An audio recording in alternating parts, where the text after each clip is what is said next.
Penetapan Wakil Menteri Hukum dan HAM Edward Omar Syarif Heriet sebagai tersangka dugaan gratifikasi menambah daftar merah Kabinet Indonesia Maju. Banyaknya jajaran Menteri Presiden Joko Widodo yang terjerat korupsi dinilai sebagai kegagalannya dalam memilih. Seperti yang diketahui sebelumnya sudah terdapat 6 nama menteri di era Jokowi yang terseret korupsi. Nama-nama tersebut yaitu mantan Menteri Pertanian Syahrul Yassin Limpo, mantan Menteri Komunikasi dan Informatika Johnny G. Plate, mantan Menteri Sosial Juliari Batubara, dan Idrus Marham, mantan Menteri Kelautan dan Perikanan Edi Prabowo, dan mantan Menteri Pemuda dan Olahraga Imam Nahrawi.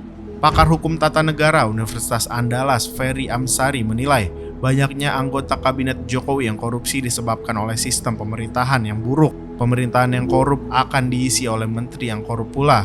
Itu siklus alamiah dalam sistem pemerintahan yang bermasalah, katanya kepada Forum Keadilan Jumat 10 November 2023. Presiden, kata Ferry, menjadi pihak yang harus bertanggung jawab dalam banyaknya anggota korupsi di kalangan para menteri di kabinetnya.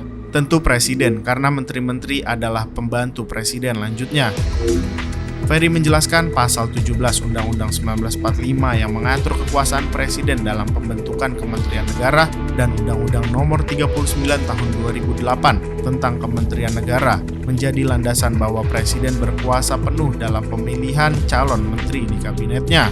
Menteri merupakan orang yang membantu pekerjaan presiden. Dengan demikian, kata Ferry, jika banyak menteri dalam sebuah kabinet yang melakukan tindakan korupsi, maka presiden dianggap bermasalah dalam memilih para pembantunya.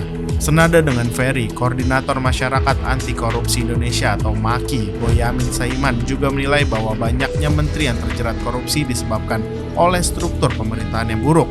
Struktur pemerintahan yang buruk, ini sistem yang tidak mampu memisahkan konflik kepentingan yang menyuburkan korupsi, ucapnya kepada Forum Keadilan Jumat 10 November. Boyamin memandang banyak orang yang mengira bahwa pejabat itu berhak mendapatkan hadiah maupun imbalan dari jasa yang dilakukannya. Dengan demikian, ketika menjadi menteri, secara tidak langsung menimbulkan konflik kepentingan dengan memperdagangkan pengaruh dalam banyak hal. Merasa kalau jadi menteri atau jadi pejabat itu berhak, hal-hal misalnya protokoler, atau merasa apa yang dilakukannya itu berhak mendapatkan hadiah sehingga konflik kepentingan itu diperdagangkan, tuturnya.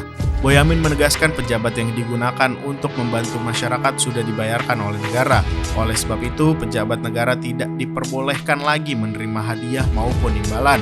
Dengan jabatannya membantu apapun ya karena sudah dibayar negara maka tidak boleh lagi menerima hadiah atau imbalan, tandasnya. Lebih lanjut, Jokowi sebagai presiden menjadi penanggung jawab dari banyaknya menteri di kabinetnya yang terseret kasus korupsi. Presiden telah gagal tunjuk menteri yang bagus, mestinya ke depan angkat menteri profesional dan tidak sekedar bagi jatah kepada pendukungnya, tutupnya.